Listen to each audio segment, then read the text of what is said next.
Bonjour les élèves du sixième année. Alors aujourd'hui, on va travailler sur la phrase impérative dans le cadre des leçons de grammaire présentées à distance.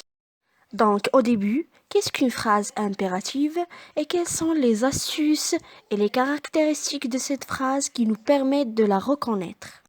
Une phrase impérative donne un ordre, un conseil ou interdit quelque chose. Alors il finit toujours par un point simple ou par un point d'exclamation. Cette phrase commence par un verbe conjugué à l'impératif présent. Et c'est pour cela que le sujet du verbe n'est pas apparent, mais qui est sous-entendu par la conjugaison. Donc le verbe d'une phrase impérative peut être conjugué à 3 personnes.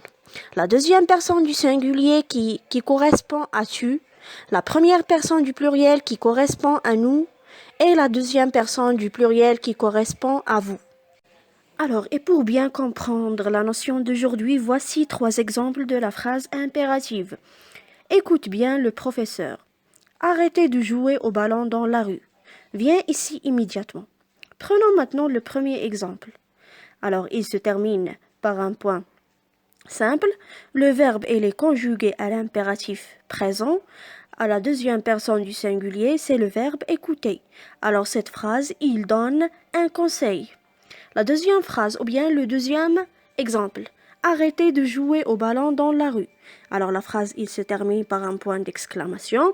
Le verbe, c'est le verbe arrêter qui est conjugué à la deuxième personne du pluriel, à l'impératif présent. Et ici, la phrase impérative donne une interdiction.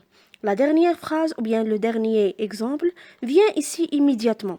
Alors, la phrase toujours se termine par un point d'exclamation.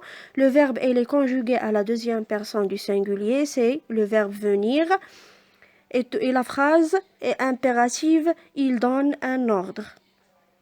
Et pour s'entraîner à identifier et à reconnaître la phrase impérative, voici quelques exercices pour les réaliser et les résoudre à la maison.